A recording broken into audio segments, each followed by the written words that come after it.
Assalamualaikum warahmatullahi wabarakatuh. Kami dari kelompok 1 akan menjelaskan materi tentang proses berbahasa dan berbicara. Sebelumnya, saya akan memperkenalkan anggota kelompok dari kelompok 1. Yang pertama ada Vicky Lutfi Maulana dengan NIM 2420005. Yang kedua ada saya sendiri, Ade Indah Sylvia dengan NIM 2420020. Mari kita simak video berikutnya, teman-teman. Yang pertama ada pengertian berbahasa. Apa itu bahasa? Bahasa adalah kemampuan yang dimiliki manusia untuk berkomunikasi dengan manusia lainnya, bisa menggunakan kata atau ucapan, lalu bisa melalui gerak-gerakan, itu yang dinamakan bahasa.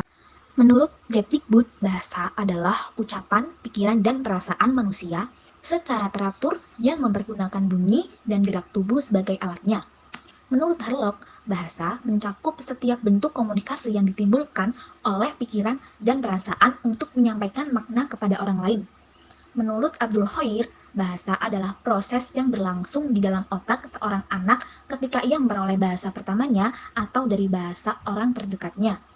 Yang terakhir, menurut Aristoteles, bahasa adalah alat untuk mengungkapkan pikiran dan perasaan manusia. Selanjutnya ada proses berbahasa. Pada usia 2 tahun, anak mulai menunjukkan minat berbahasanya. Seperti ia memanggil ibu, memanggil ayah, memanggil kakak. Anak juga mulai mengetahui dan mengucapkan nama-nama benda juga loh. Contohnya, ini kursi, ini meja, ini jendela, dan lain-lain. Lalu anak juga mulai mengetahui dan mengucapkan nama-nama hewan. Hewan-hewan yang sering ia jumpai juga. Contohnya kucing. Kucing, lalu kambing. Nah itu. Lalu anak tertawa, anak marah, dan nangis pun termasuk berbahasa juga loh. Karena berbahasa bukan dilihat dari ia mengucapkannya saja, tetapi dilihat dari ekspresinya. Misalkan ia tertawa, oh tandanya ia senang. Lalu anak nangis, tandanya anak sedih. Selanjutnya, pada usia 4-6 tahun, perkembangan otak anak sangat cepat, di mana anak mampu menerima dan menyerap berbagai macam informasi. Contohnya, anak disekolahkan di lembaga PAUD. Nah, guru memberikan info bahwa besok ada peringatan Isra Mi'raj dan anak disuruh memakai pakaian muslim.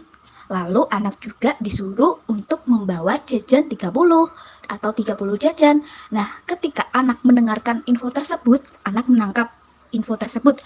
Oh, ini berarti besok bawa jajan 30 dan pakai pakaian muslim. Anak paham akan informasi tersebut. Lalu, begitu anak sampai ke rumah, anak bilang kepada ibu atau ayahnya, "Ibu, besok di sekolah ada acara Isra Mi'raj. Kata bu guru disuruh untuk berpakaian muslim. Dan kata bu guru membawa jajan 30. Nah, dari situ anak mudah menangkap informasi atau paham dengan informasi, lalu anak menyampaikan informasi tersebut kepada ibu dan ayahnya. Begitu. Selanjutnya, manfaat berbahasa. Sebelum kita berbicara, terlebih dahulu manusia mengetahui bahasa. Nah, maka dari itu, manfaat berbahasa itu yaitu sebagai alat komunikasi dan sarana adaptasi. Lalu untuk mengembangkan keterampilan bahasanya, baik hal mendengarkan, menyimak, berbicara, membaca, maupun menulis. Lalu untuk menyampaikan kehendak hatinya serta maksud dan tujuannya baik secara lisan, tulisan, ekspresi wajah, maupun bahasa isyarat. Lalu untuk mengasah dan meningkatkan kemampuan untuk berpikir atau meningkatkan kognitif anak. Karena kan contohnya nih, anak melihat kursi, nah anak berpikir itu benda apa ya? Oh itu kursi. Lalu anak melihat lemari, itu apa ya? Oh bentar, kata bu guru itu kan almari. Nah dari situ anak mengasah kemampuan untuk berpikir. Selanjutnya kita akan membahas terkait berbicara, dan pada pembahasan ini kita mulai dari pengertian berbicara. Secara umum, berbicara merupakan suatu kemampuan seseorang menyampaikan gagasan, pikiran, atau perasaan yang ada dalam pikiran pembicara melalui ucapan lisan. Selain itu juga ada pendapat tokoh ya, seperti menurut Yunus, berbicara adalah kemampuan mengucapkan bunyi-bunyi artikulasi atau kata-kata untuk mengekspresikan, menyatakan, serta menyampaikan pikiran, gagasan, dan perasaan. Dan yang terakhir, menurut Lubis, berbicara pada dasarnya kemampuan seseorang untuk mengeluarkan ide, gagasan, atau pikiran kepada orang lain menggunakan media bahasa lisan. Jadi pada dasarnya pengertian berbicara adalah ungkapan berupa lisan kepada orang lain, baik itu berupa pemikiran, gagasan, dan lain sebagainya. Selanjutnya, saat kita udah tahu pengertian dari berbicara, nah, bagaimana sih proses berbicara itu? Nah, pada manusia tentunya. Nah, pada poin yang pertama, pada 0 sampai 6 bulan, manusia anak hanya bisa menangis untuk menyatakan keinginannya. Jadi pada masa ini anak hanya bisa menangis untuk merasakan menyatakan rasa ketidaknyamanannya, dan saat dia merasa nyaman dia akan tersenyum atau tertawa. Terus pada usia 6 sampai 12 bulan, anak mulai mengerti nama orang dan benda yang ia sering jumpai.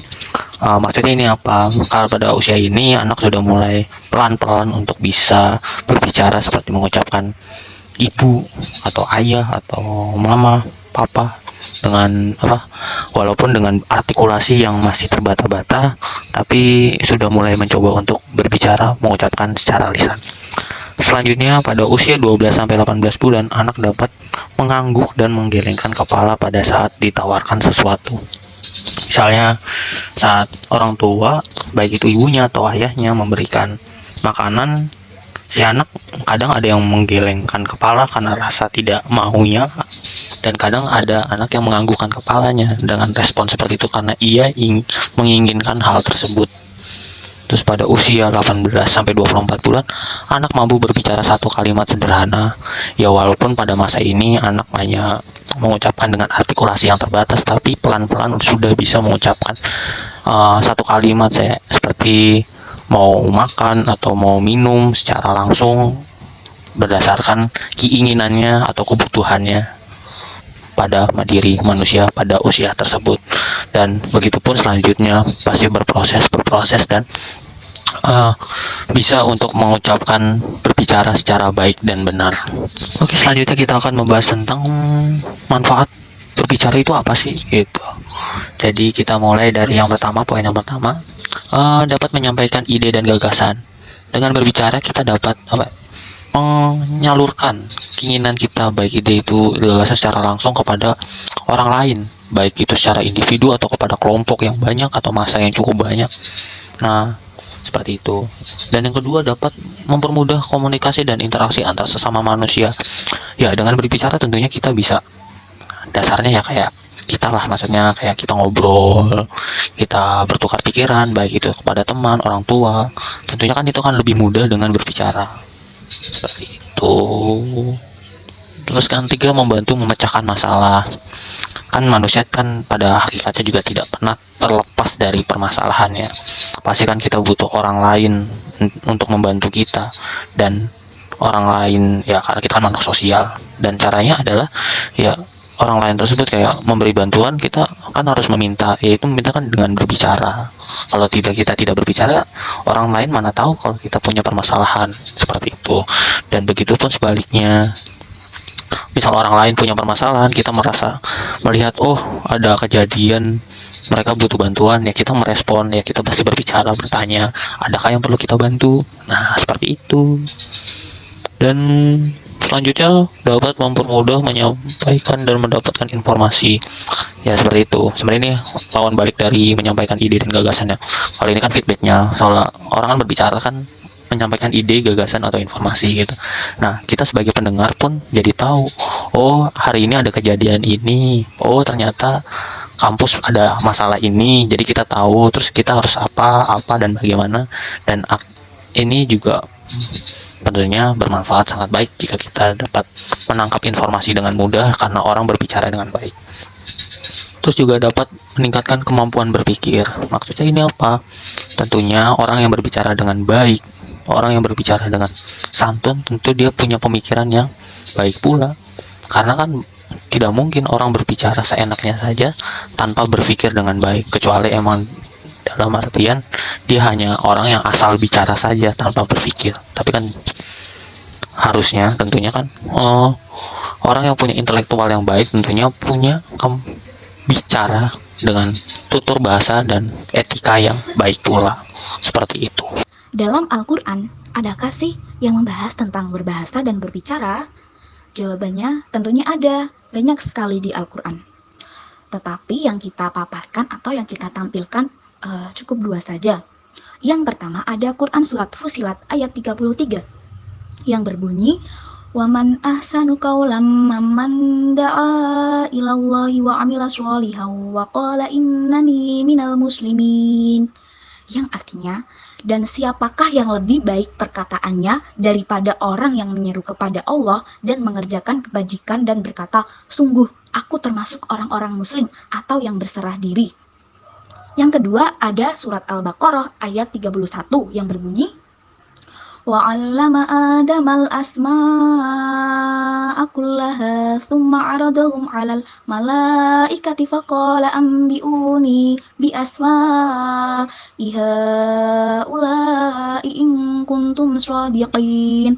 Yang artinya, dan dia ajarkan kepada Adam nama-nama benda atau semuanya. Kemudian dia perlihatkan kepada malaikat seraya berfirman, "Sebutkan kepadaku nama semua benda ini, jika kamu yang benar."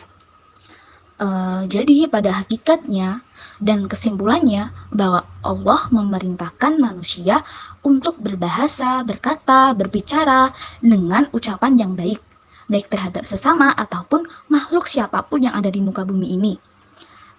Itu kita harus berbicara dengan baik, santun, sopan, dan tidak menyakiti perasaan orang lain. Terima kasih kepada semua yang telah menonton video ini. Kami kelompok 1 menyadari betul bahwa video ini masih jauh dari kata sempurna. Jadi kita memohon maaf dan semoga video materi tentang berbahasa dan berbicara ini dapat memberikan pengetahuan ilmu kepada kalian semua. Namun tidak sebatas tahu saja, tetapi lebih baik bisa mengaplikasikannya dalam kehidupan sehari-hari. Mungkin itu saja yang dapat kami sampaikan. Kurang lebihnya mohon maaf. Sekali lagi terima kasih. Wassalamualaikum warahmatullahi wabarakatuh.